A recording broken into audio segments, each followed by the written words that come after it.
Company छोड़ने के बाद एक मुझे बहुत बड़ी खुशी मिली कि आज भी हमारे पहली कंपनी के जितने एडवाइजर हैं या फिर कुछ कस्टमर हैं जो अक्सर मेरे पास फोन करते हैं कि इस पॉलिसी के बारे में थोड़ा बताइए ना। तो ये बहुत बड़ी खुशी की बात है कि हर व्यक्ति को हमसे बहुत उम्मीद है और हम पे बहुत ट्रस्ट है कि सर जो बताते हैं सही बताते हैं या फिर हर बात को खोल के रख देते हैं, सारी बात मतलब पॉइंट टू पॉइंट हमको बता देते हैं। हमारे कहने का मतलब हम एक ही चीज फंडा रखते हैं कि जो काम करो उसमें दिल लगा के काम करो और उसकी संपूर्ण जानकारी रखो। तो छोड़ने से हमको बहुत बड़ा अफसोस नहीं मिला बल्कि बहुत बड़ी खुशी मिली कि आज भी सारे लोगों का प्यार मुझे मिल रहा है और हमारे पास बार बार क्वेश्चन पूछे जाते हैं, सर इसके बारे में बताया जाए, तो मैं उसको अपने YouTube चैनल के माध्यम से बताता हूँ। हाँ, तो मेरे इस YouTube चैनल में आपका बहुत बहुत स्वागत है। तो यहाँ एक चीज और आपको कहेंगे, रिक्वेस्ट करेंगे कि कृपया पूरा वीडियो जरूर देखिएगा। पूरा वीडियो देखने के बाद ही आपके मन की सारी दुविधा दूर हो जाएगी और प्रश्नों के उत्तर मिल जाएंगे।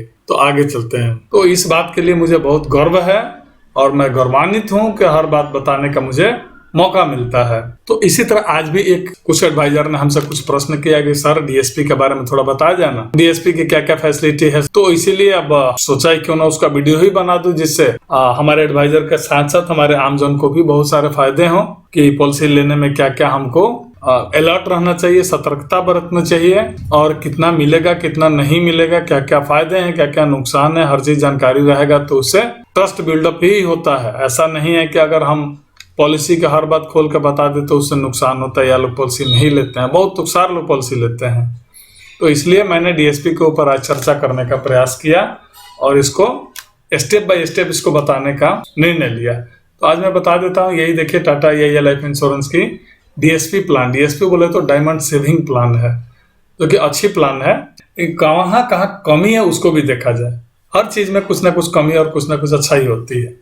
डीएसपी एक नॉन लिंक प्लान है, पार्टिसिपेटिंग लाइफ इंश्योरेंस प्लान है। अच्छा, एक चीज पूछूंगा भाई कि पार्टिसिपेटिंग लाइफ इंश्योरेंस समझते हैं क्या? क्योंकि हमने कई बार बताया भी है पिछले वीडियो में और आज भी बहुत लोग जानते नहीं, जो वीडियो नहीं देख पाते हैं या नहीं देखेंगे वो नहीं जान पाएंगे। जबकि मैं यहाँ इंश्योरेंस एडवाइजर हो या फिर कस्टमर हर व्यक्ति को बोलना चाहता हूँ या बताता भी हूँ कि आप हर चीज समझिए जानिए तो ही काम करिए। क्योंकि एक काम करने जाते हैं तो उसमें बार बार सोचते हैं। कोई भी काम करने, चाहे बैंक में इन्वेस्ट करने जाते हैं तो खखोर के पूछते हैं कि इसमें कितना मिलेगा उसमें कितना मिलेगा, इतना दिन में क्या मिलेगा, हमको गारंटी दीजिएगा कि इतना रुपया मिलेगा तभी हम फिक्स करेंगे। बड़ा हंसी आता है मैंने उस सबके पूछने पर। हम जब LIC के काम कर रहे थे तो भी लोग आकर हमसे पूछते थे भाई कितना मिलेगा हमको बता दीजिएगा, आज किस्त में जमा कर रही है नहीं मतलब है हमने इतना जमा किया तो मुझे कितना मिलेगा ये बताइए। तो LIC में गारंटी प्लान बहुत कम हुआ करती थी, अब गारंटी प्लान आने लगी है। तो जो गारंटी प्लान नहीं है उसमें क्या बताया जाएगा कितना मिलेगा भाई। लेकिन ये अंदाजा जरूर था और ये हम लोगों ने बहुत सारे मैच्योरिटी भी दिलवाए थे। आज भी मैच्योरिटी हो रहा है कि लगभग 20 साल में डबल हो ही जाता था या डबल से ज्यादा हो जाता था। लेकिन अभी का ऐसा दौर हो गया भाई कि देखिए मतलब प्राइवेट प्लेयर का भी वही हाल है। पता नहीं कौन सा एक्चुरियल साइंस पढ़ के इसमें आता है, मैंने गजब तजब का वो पॉलिसी को निर्माण करता है, पॉलिसी बनाता है कि समझ में नहीं आता है क्या मिलेगा क्या नहीं। तो ये एक्चुरी का काम है पॉलिसी का निर्माण करना आपके एज के अनुसार, किस एज में कितने पॉलिसी टर्म में कितने प्रीमियम पेइंग टर्म में और कितने समय सूट के आधार पे क्या प्रीमियम निकल के आएगा, ये काम है एक्चुरी का। तो एक्चुरी तो भाई एक तरह से अगर कहा जाए बिका हुआ, बिकेगा ही क्यों नहीं बिकेगा। कंपनी पैसा देती है, देके रखती है, अपने लिए बनवाती है ना पॉलिसी, निश्चित है कि अपने लिए काम करवाएगी। तो उसमें कस्टमर सेंट्रिक प्लान हम देख रहे हैं कि नहीं हो पा रहा है। इससे बढ़िया तो हमको लगता है LIC ठीक है कि उसमें कम से कम आज भी उसका बोनस रेट मिला जुला के ठीक है। इस सब का बोनस रेट देखिएगा वो उड़ जाएंगे। आप क्या बताऊं आपको मैं। खैर, तो इस डीएसपी प्लान को हम लोग देखें एक्चुअली तो इधर उधर का चर्चा बहुत होते रहेगा। तो आपको बता दे डीएसपी का हम लोग क्यों ना हाईलाइट इसका देख लें। हमारे साथ बड़ा दिक्कत है कि भाई हमको मतलब बहुत कम टाइम मिलता है, 15 मिनट में सब कुछ बक देना है। जो आपकी इस पॉलिसी के बारे में सच्चाई या फिर जो दिखाना हो 15 मिनट में बोल देना है और यहाँ बताने लगते हैं तो समय ज्यादा लग जाता है, इसीलिए समराइज कर देते हैं। क्या आप देखेंगे कि टाटा ये लाइफ इंश्योरेंस एक non link participating life insurance plan है। पार्टिसिपेटिंग समझ लीजिए, पार्टिसिपेटिंग मतलब कंपनी के नफा नुकसान में आपको भी पार्टिसिपेट करना पड़ेगा। फायदा होगा तो आपको भी फायदा देगा, घाटा होगा तो आपको भी घाटा देगा। ऐसा नहीं है कि बहुत ज्यादा उठा के आपको बोरा में दे देगा पैसा के लेकर रख लीजिए। तो ये नॉन पार्टिसिपेटिंग का मतलब सिंपल साधारण भाषा में समझिए, पार्टिसिपेटिंग का मतलब हो गया कि नफा नुकसान में पार्टिसिपेट करेंगे, और नॉन पार्टिसिपेटिंग नफा नुकसान में पार्टिसिपेट नहीं करेंगे, मतलब गारंटी प्लान, सीधा बात है। तो गारंटी प्लान नॉन पार्टिसिपेटिंग जब भी लेना हो, मतलब गारंटी प्लान लेना हो तो उसके लिए नॉन पार्टिसिपेटिंग लीजिएगा। तो इसके की फीचर में हम जल्दी जल्दी कर देते हैं, नहीं तो और दिक्कत होगा। की फीचर में क्या है कि receive guarantee income after premium paying term, जैसे आपका प्रीमियम देना बंद हो जाएगा उस दिन से आपको एक गारंटी दिया जाएगा, गारंटी रिटर्न इनकम स्टार्ट हो जाएगा। क्या गारंटी मिलेगा आप भी देख लीजिए। और get vested compound revisionary bonus and terminal bonus if any on maturity on और ऑन डेथ, मतलब कि जब भी आपको भगवान अगर कुछ हो, लेकिन अगर डेथ होता है, चूंकि इंश्योरेंस लिए हैं तो डेथ होता है, तो उस दिन तक का जो भी कंपाउंड रिविजनरी बोनस बनेगा और टर्मिनल बोनस बनेगा वो आपको पे कर दिया जाएगा। इसमें दो तरह की पॉलिसी 8, 18 और 12, 25। तो हम यहाँ सिर्फ आपको बात करेंगे आपको 12, 25 का, चूंकि यहाँ मोबाइल कैलकुलेटर में भी देखिएगा तो उसमें 12, 25 ही दिया हुआ, 8, 12 नहीं दिया हुआ है। तो कृपया 12, 25 पर फोकस कर रहे हैं। तो get life cover for the entire policy term, जितना दिन पॉलिसी टर्म रहेगा, 01 से जिस दिन पॉलिसी लेते हैं उस दिन से पॉलिसी टर्म तक रिस्क कवर रहेगा। Enhance your protection with option rider लेके आप रिस्क कवर कर सकते हैं, और इनकम टैक्स का बेनिफिट ले सकते हैं। इनकम टैक्स का बेनिफिट वो हर जगह मिलता है, कोई ऐसा नहीं है कि यही देते हैं महोदय जी, सब लोग देता है। जो लाइफ इंश्योरेंस करता है वहां मिलता है, चाहे आपका प्रीमियम रिबेट हो, मतलब टैक्स रिबेट हो, या फिर टैक्स फ्री मैच्योरिटी हो। टैक्स रिबेट 80C के तहत मिलता है और 1010D के तहत टैक्स फ्री मैच्योरिटी मिलता है। प्लान कैसे काम करता है इसको देख लेंगे। एक 35 वर्ष का व्यक्ति है जिसका नाम विजय बाबू है।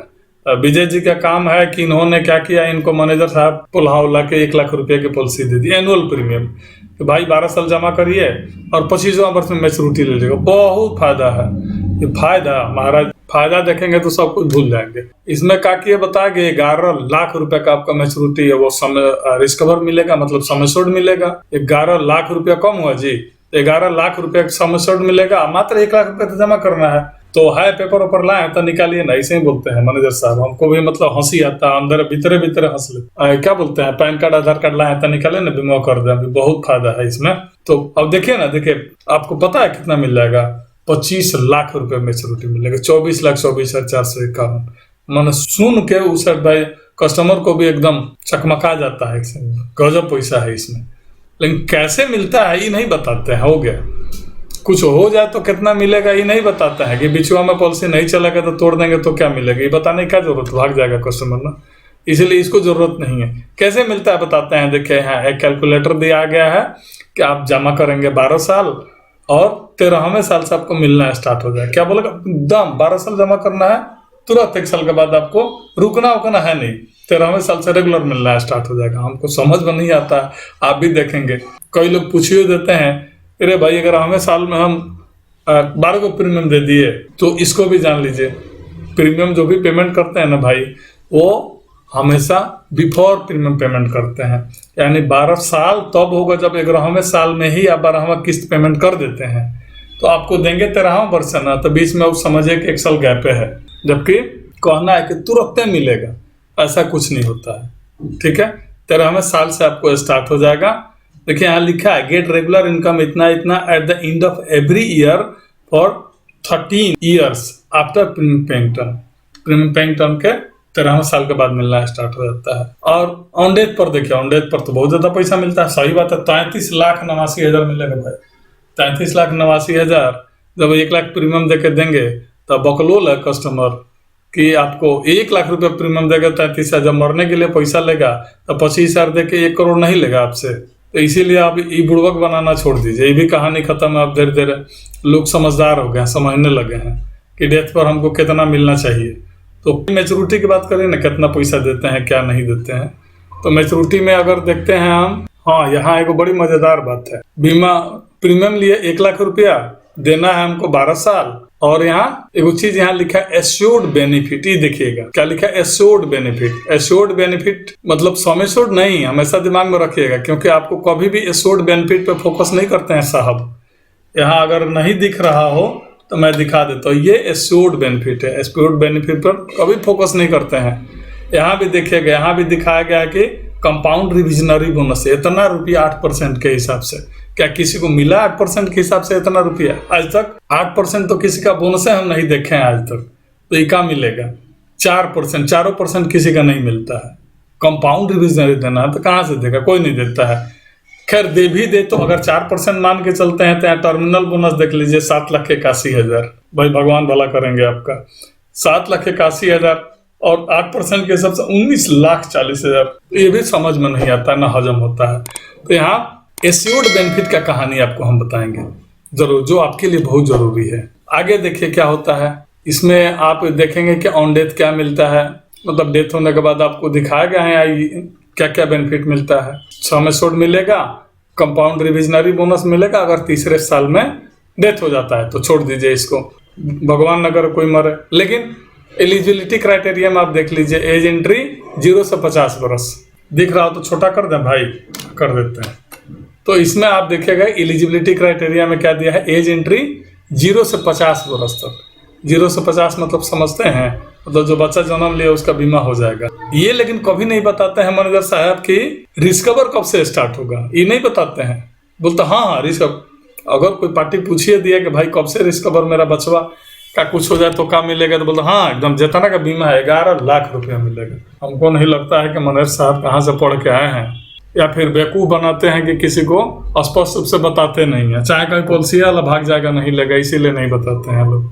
तो 0 से 50 वर्ष का मतलब हो गया कि अगर 0 साल का बच्चा का 2 साल का बच्चा का दे देते हैं बीमा, तो आप याद रखिएगा, ये लोग नहीं बताएंगे। आप याद रखिएगा कि बच्चा का जिस दिन 7 ईयर एज हो जाएगा ना, उसके बाद ही आपको रिस्कवर स्टार्ट होगा। बच्चा का 7 वर्ष एज होने के बाद ही आपको वो रिस्क कवर स्टार्ट होता है बच्चा के मामला में। तो इस पर जरूर ध्यान दीजिएगा, ये मत कहिएगा नहीं बताए थे। और मैच्योरिटी एज 18 से लेकर 75 वर्ष तक होगा। मिनिमम प्रीमियम 18,000 रुपया है, लेकिन इसको भी छोड़ दीजिए क्योंकि मोबाइल का कैलकुलेटर 1 लाख रुपए से कम नहीं दिखाता। कंपनी भारी है, बड़ी है, तो रुपया भी बहुत बड़ा हो लेके आना पड़ेगा तो बीमा होगा। पॉलिसी टर्म देखिए 18-25 है, यानी एगो था जो 8-18, तो उसको छोड़ दीजिए, आप 25 खाली मान के चलिए। आप प्रीमियम पेइंग टर्म 12 मान के चलिए, इससे ज्यादा दिमाग मत लगाइए। सम एश्योर्ड है 11 लाख रुपए का तो मिलेगा। एक चीज और आपको लगे हैं तो बता देते हैं, रिस्क कवर ज्यादा होने का मतलब बुझते हैं। रिस्क कवर खूब ज्यादा होगा ना तो आपका मोर्टालिटी चार्ज बहुत कटेगा, जो कि हिडन है, यहाँ दिखाया नहीं गया है। वो कहाँ मिलेगा? जब कंपनी इलस्ट्रेशन निकालती है ना, इलस्ट्रेशन जो बोलते हैं पॉलिसी फाइनली लॉगिन करने के लिए, उसमें मिलता है, छोटा छोटा अक्षर में लिखा रहता है कि आपका मोर्टेलिटी चार्ज क्या है। तो ये जरूर देख लीजिएगा। इसके अलावा प्रीमियम पेमेंट टर्म है annually, half yearly, quarterly, monthly, सब जितना देख रहे थे सब बेनिफिट में है। तो इसके लिए अब यहाँ से हम तो छोड़ देते हैं। अच्छा में शोर्ट आज हम थी देखे रहे थे क्या मिलेगा। आगे हम लेके चलते हैं, जो इम्पोर्टेंट बात बता देते हैं भाई। ला टाइम खत्म, अब मैं कुछ नहीं कर सकता हूँ इसके लिए, चूंकि हमारे लिए इतना ही समय मिला है, 15 मिनट में ही सब कुछ बोल देना है। तो इसीलिए मैं बोलूंगा कि मेरा पार्ट 2 जरूर देखेगा। पार्ट 2 देखने के बाद आपको और क्लियर हो जाएगा कि डीएसपी के लिए मुझे क्या करना चाहिए और क्या क्या बेनिफिट मिलेंगे। तो फुल वीडियो जरूर देखेगा तो ही जाके जानकारी मिलेगी। भले ही पार्ट 2 पार्ट 3 हो जाए तो क्या है, क्योंकि जब तक डिटेल नहीं मिलेगा तब तक आपको कोई बेनिफिट नहीं मिलने वाला है। तो इस वीडियो के लिए आप जरूर देखना जारी रखें और इसके बाद पार्ट 2 आप देखिए। ओके, नमस्कार मित्रों।